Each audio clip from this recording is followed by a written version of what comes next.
Hi, today we're going to talk about the percent proportion, what the percent proportion is, and how to use the percent proportion to solve real-world problems. First of all, in order to really understand what a percent proportion is, there's two concepts that you have to kind of keep in mind. First, you need to understand that a percent is a ratio comparing some number to 100, or in other words, some number out of 100. A percent is when you have a proportion is when you have an equation that states that two ratios or two fractions are in fact equivalent or equal to each other. A lot of times you'll see the percent proportion set up in such a way where you have the percent equal to the part over the whole.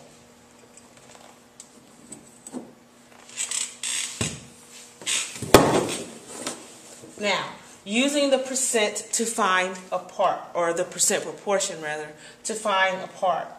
Basically, you need to remember the setup of a percent proportion, percent equal to part over a whole. By using this formula or this format, you should be able to find a part of a whole. For example, 40% of 20.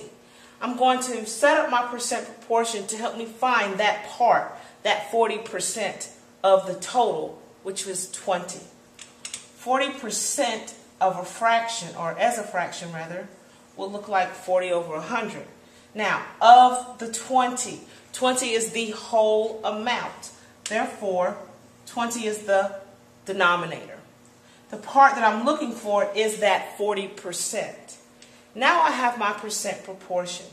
And if you think back to the previous unit, in order to solve the proportion, you would simply cross multiply, and then finally you're going to divide. So let's start with the first step. 40 times 20 is 800. 100 times x, well, since x is the unknown, that must be 100 times whatever x is. So now you have your equation. What number can you times by 100, and the solution will be 800? The only number that you can times by 100 to get 800 would be 8. Therefore, 40% of 20 is 8.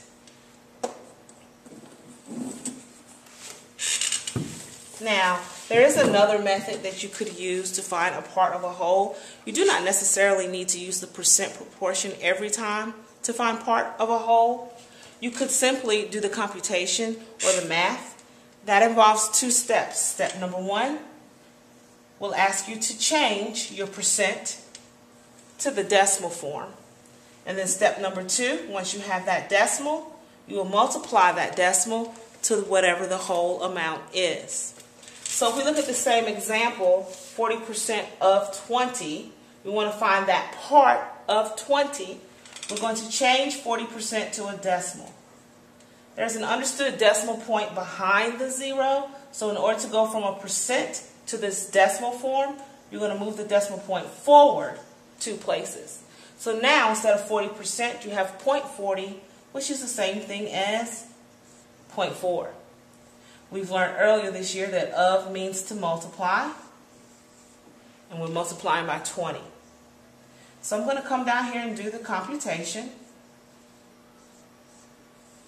If you remember, when you're multiplying decimals, you just multiply the numbers and then go back and figure out the placement of your decimal point and move that in your solution. Again, 40% of 20 still seems to be 8, no matter which method we decide to use. Now, you can also use the percent proportion in order to find the whole amount. So they may give you the part and ask you to find where that part came from. You're still going to use the percent proportion. You set the first fraction or ratio equal to whatever the percent is, and just remember, part over the whole makes up the second ratio. So an example, 25% of what number is 10? I'm still going to use the percent proportion. The first ratio or fraction comes from the percent. In this case, it's 25%. So that's going to be 25 out of 100. of what number is 10? So of what whole, that's what we're trying to find, is 10? Sometimes you'll hear teachers say, remember is over of. Is represents the part. Of represents the whole amount. In this case, the part is 10. Of what number?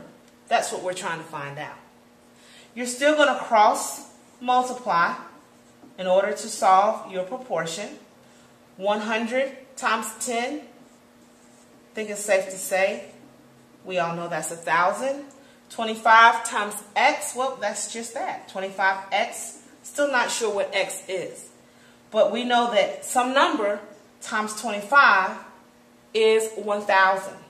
If you do the math by dividing or doing the opposite operation, you'll figure out that x must be 40. Therefore, 25% of 40 is 10. 40 is the whole.